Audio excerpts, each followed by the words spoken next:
સુરતના આ મંદિરની એવી અનોખી પરંપરા છે જે દુનિયામાં બીજે ક્યાંય જોવા નહીં મળે. અહીં ભક્તો શિવલિંગ પર ફૂલ નહીં, બિલ્વ પાન નહીં, પરંતુ જીવતા કરચલા ચડાવે છે. સાંભળીને અચંબો લાગ્યો ને?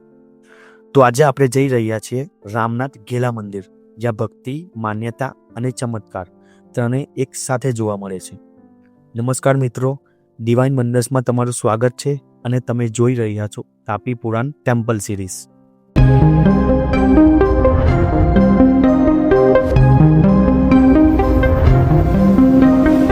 આ મંદિર સુરત શહેરના ઉમરાગામ વિસ્તારમાં તાપી નદીના કિનારે આવેલું છે. શહેરના સૌથી જૂના શિવાલયમાંનું એક આ સ્થાન રોજ સવારથી રાત સુધી ભક્તોથી ભરેલું રહે છે.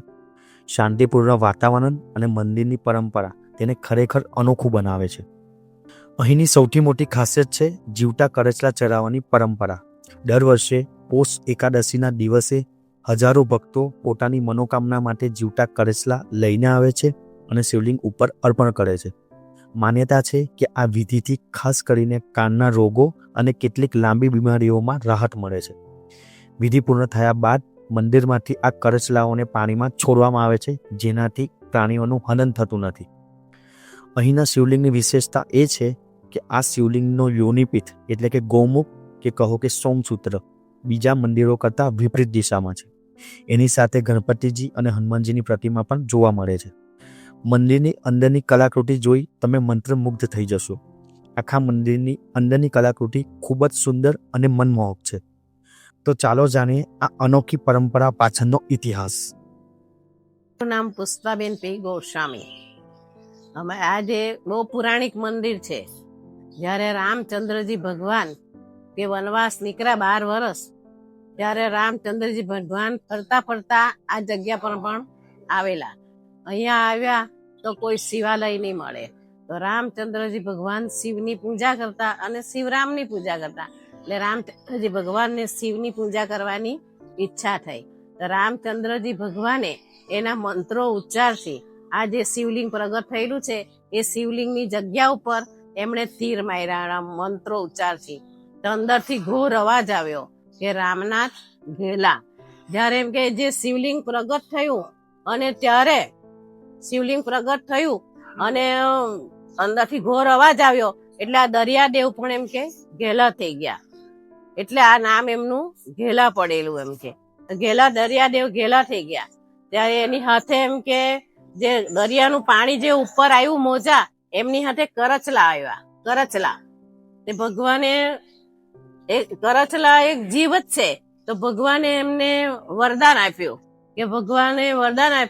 કે જ્યારે એમ કે જે કોઈ પણ કાનથી પીડાતા હશે તેમને જે કાનની માનતા લેશે.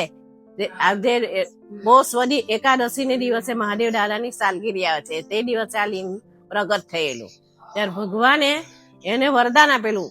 જે કરચલા આવે છે, ખેખડા બોલો શું બોલો ગુજરાતીમાં, એટલે આપણે કરચલા બોલીએ. તે કરચલા હાથે પણ આવ્યા. તો ભગવાને એને વરદાન આપ્યું કે જે એમ કે કાનથી પીડાતા હશે અને એની માનતા લેશે, પોષવદી એકાદશીને એની માનતા ચડાવવામાં આવે છે અહીંયા. ને બહુ મોટો મેળો ભરાય છે. ત્યારે પોષવદ 11 એમની સાલગીરીને દિવસે, તે દિવસે મેળો ભરાય છે ને આ કરચલા ચડાવે છે. એ દિવસે કમળ ચડે છે, આખી રાત ભજન કીર્તન થાય છે. અને આ રામચંદ્રજી ભગવાને અહીંયા આવ્યા અને ત્યાર પછી એમને પિતાજીનું એમ કે એમ થયું, મરણ થયું. તો ભગવાનને ખબર પડી કે મારા પિતાજીનું એ થયું. તો ત્યારે ભગવાને અહીંયા દશરથ રાજાનું એમ કે તર્પણ વિધિ કરેલું. તો અહીંયા તર્પણ વિધિ કરવાનું મહત્વ વધારે છે કે બધા તર્પણ વિધિ આ તાપી કિનારે કરે. તો હવે તાપીનું પાણી સુકાઈ ગયું, તો આ દિવાળી સાથે પાણી રહેતું હતું, એટલું પાણી હતું અહીંયા. રામચંદ્રજી ભગવાને આ પોતે પૂજા કરેલી અને એમણે શિવલિંગ પ્રગટ કરેલું. અને ત્યાર પછી રામચંદ્રજી ભગવાન અહીંયા દરિયાદેવ આવ્યા. ભગવાન એમ કે પૂજા કરે તો કોઈ બ્રાહ્મણ આપણે દક્ષિણા આપવી જોઈએ, તો કોઈ બ્રાહ્મણ નહીં મળે. તો એમ કે આ દરિયો ઋષિનું રૂપ લઈને આવ્યો રામચંદ્રજી ભગવાન પાસે.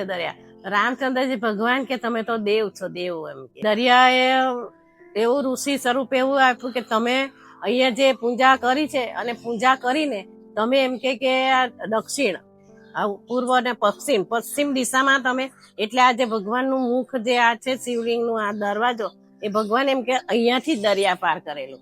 જ્યારે એમણે એમ કે પેલું રામ તીર્થક્ષેત્ર રામેશ્વર, જ્યારે એમણે યુદ્ધમાં જવાનું હતું લંકામાં, તો સીતાની શોધમાં નીકળેલા રામચંદ્રજી ભગવાન, એટલે અહીંયાથી પછી સીધા એમ કે એ રામેશ્વર દરિયો પાર કરીને એમ ગયેલા. ને આજે વર્ષો થઈ ગયા, જૂનામાં જૂનું મંદિર આ છે શિવલિંગ. પેલા જે અહીંયા જંગલ જ હતું, કઈ હતું જ નહીં અહીંયા ગાડી, એકદમ જંગલ જેવું. તો અત્યારે હવે આટલું બધું વસ્તી થયું. મંદિર બી એમ કે ગુફા જેવું અંદર જઈને આવવાનું હતું, જવાનું હતું, એવું બધું હતું. હવે ધીરે ધીરે આ બધો સુધારો થયો અને આ જે સ્વયંભૂ લિંગ છે એનું મહત્વ વધારે છે. જેની જે મનોકામના હોય એ મનોકામના એમની પૂર્ણ થાય છે. ને ત્યારથી જ આ રામનાથ ઘેલાની આ મેળો બી ભરાય છે, ત્યાંની સાલગીરી. અને શ્રાવણ માસમાં બી બધા પૂજા પાઠ કરે છે. આજથી સવારથી પાર્થિવ પૂજા બી ચાલુ થઈ ગઈ છે. સવારે પાર્થિવ પૂજા હતી, આખો મહિનો પાર્થિવ પૂજા બી ચાલે છે. એટલે ભગવાનનું બહુ જ મહત્વ છે જય રામનાથ દાદાનું. જે શિવાનંદ સ્વામી હતા, એ સ્વામી હતા, એ અભણ હતા અને એને કંઈ આવડતું નહીં હતું. તો એમના ભાભી એમ કે એમને બહુ મેળા મારતા. ત્યારે એ શિવાનંદ સ્વામીને થયું કે મારે કોઈ જંગલમાં જઈને મારે તપસ્યા કરવી છે. તો જે શિવાનંદ સ્વામીએ આ રામનાથ ઘેલા ઉમરા ગામમાં આવીને એને અહીંયા ભોયરું હતું, એ ભોયરામાં બેસીને એને તપસ્યા કરેલી. તપસ્યા કરી ત્યાર પછી એને ભગવાન પ્રસન્ન થયા, રામચંદ્રજી ભગવાન.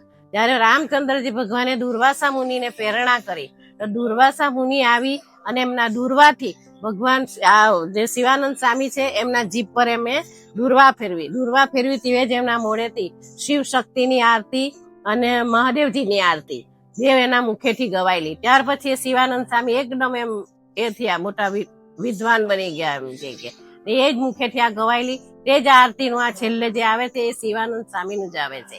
શિવાનંદ સ્વામીએ જ આ આરતી ગાયેલી અને એના મુખેથી જ ગવાયેલી. એટલે ત્યારથી શિવાનંદ સ્વામીનું નામ આવે છે નીચે છેલ્લે, કે ભણે શિવાનંદ સ્વામી. તો મિત્રો, રામનાથ ઘેલા મહાદેવ મંદિર માત્ર ભક્તિનું સ્થાન નથી, એ જીવંત સાક્ષી છે કે શ્રદ્ધા અને કરુણાથી જોડાયેલી પરંપરાઓ સદીઓ સુધી કેવી રીતે જીવંત રહે છે. તમે જાતે જ અહીં આવીને અનુભવ કરજો, કારણ કે દુનિયામાં બીજે ક્યાંય આવી ભક્તિ તમને નહીં મળે. અને આવા જ અદ્ભુત મંદિરો અને તેમની કથાઓ જાણવા માટે ડિવાઇન વન્ડર્સ ચેનલને સબસ્ક્રાઇબ કરવાનું ભૂલશો નહીં, જેથી આપ સુધી આપણી સંસ્કૃતિના ચમત્કારો સતત પહોંચતા રહે. હર હર મહાદેવ.